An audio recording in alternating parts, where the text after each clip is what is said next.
Hi friends, welcome to கிசாம்ஸ் vlogs.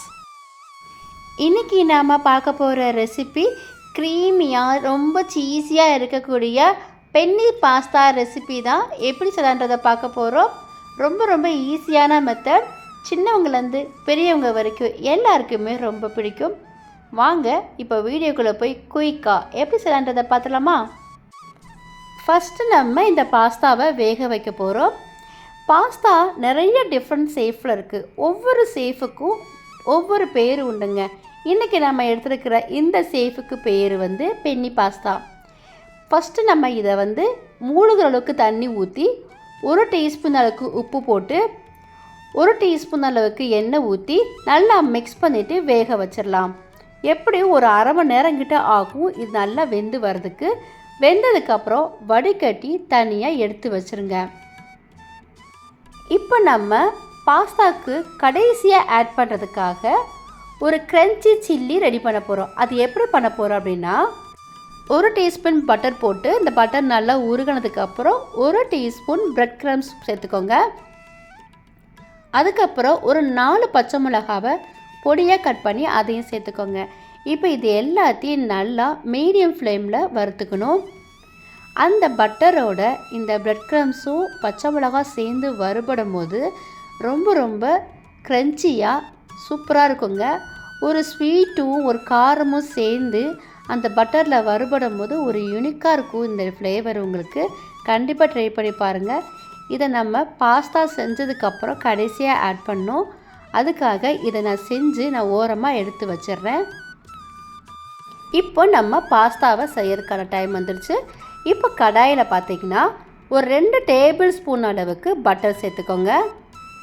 இந்த butter நல்லா உருக்கினதுக்கப்புறம் ஒரு 7 பூண்டை நல்லா பொடியாக கட் பண்ணி அதையும் சேர்த்து நல்லா வறுத்துக்கோங்க. கலர் மாற வேணாங்க. வறுத்ததுக்கப்புறம் ஒரு 3 டீஸ்பூன் அளவுக்கு கார்ன்ஃப்ளவர் போட்டுக்கோங்க. நிறைய பேர் மைதா மாவு சேர்ப்பாங்க. நீங்கள் ஒரு தடவை கார்ன்ஃப்ளவர் போட்டு செஞ்சு பாருங்கள். ரொம்ப டேஸ்ட்டாக இருக்கும். இப்போ இதை நல்லா வறுத்துக்கோங்க. அந்த பட்டரில் நல்லா வறுபடணும் இந்த கார்ன்ஃப்ளவருமே. அதுக்கப்புறம் நீங்கள் கொஞ்சமாக ஃபஸ்ட்டு தண்ணியை ஊற்றிக்கோங்க. தண்ணியோட அளவு பார்த்திங்கன்னா 300 ml, அதாவது நம்மளுடைய மெஷரிங் கப் இருக்கு இல்லையா, அதில் 1.5 கப் அளவுக்கு தண்ணி ஊற்றிக்கோங்க. விடாமல் மிக்ஸ் பண்ணி விடுங்க, இல்லைன்னா கட்டி பிடிச்சிக்கும்.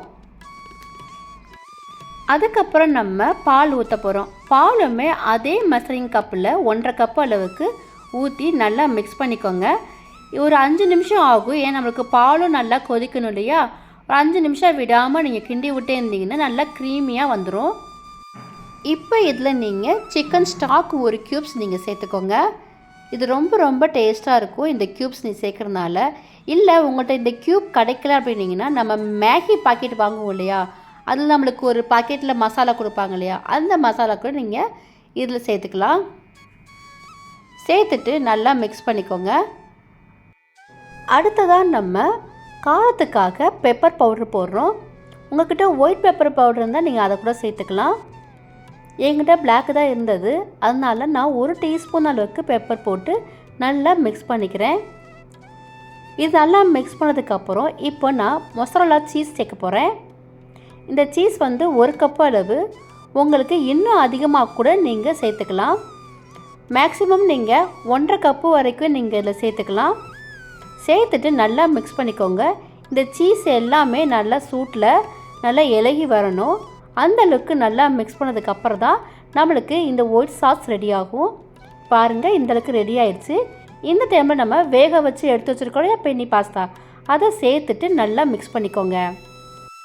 ஒரு 2-3 நிமிஷத்துக்கு ஹை ஃப்ளேமில் மிக்ஸ் பண்ணிகிட்டே விடுங்க. அப்போ தான் எல்லாமே இந்த பாஸ்தாவில் ஒன்று சேரும். கடைசியாக நம்ம பட்டரில் வறுத்து வச்சுருக்கோம் இல்லையா, பிரெட் க்ரம்ஸையும் சில்லியும் அதை இப்போ சேர்த்துடலாம். சேர்த்துட்டு நல்லா மிக்ஸ் பண்ணி விடுங்க. அவ்வளோந்தாங்க, நம்மளுடைய creamy and cheesy penne pasta ready ஆயிடுச்சு. கண்டிப்பாக இந்த பாஸ்தாவை நீங்கள் ட்ரை பண்ணி பாருங்கள். அந்த பிரெட் க்ரம்ஸ் சில்லியோடு சேர்த்து இந்த பாஸ்தா சாப்பிடும்போது ஒரு டிஃப்ரெண்ட்டான டேஸ்ட்டை நீங்கள் ஃபீல் பண்ணுவீங்க. கண்டிப்பாக நீங்கள் ட்ரை பண்ணி பாருங்கள். உங்கள் வீட்டு குழந்தைகளுக்கு நீங்கள் செஞ்சு கொடுத்தீங்கன்னா அவங்க மறுபடியும் கேட்பாங்க. ஓகே ஃப்ரெண்ட்ஸ், இன்றைக்கான ரெசிபி உங்களுக்கு பிடிச்சிருக்கும் நாங்கள் நம்புகிறோம். கண்டிப்பாக ட்ரை பண்ணி பாருங்கள். பார்த்துட்டு உங்களுடைய கமெண்ட்ஸை எங்களுக்கு சொல்லுங்கள். அப்படியே எங்களுடைய சேனலையும் சப்போர்ட் பண்ணுங்கள். லைக் பண்ணுங்கள், ஷேர் பண்ணுங்கள், சப்ஸ்கிரைப் பண்ணுங்கள். மறக்காமல் அந்த பெல் ஐக்கானையும் கிளிக் பண்ணிடுங்க. அப்போ தான் நான் போடுற எல்லா வீடியோவும் உங்களுக்கு உடனடியாக வந்து சேரும். தேங்க்ஸ் ஃபார் வாட்சிங்.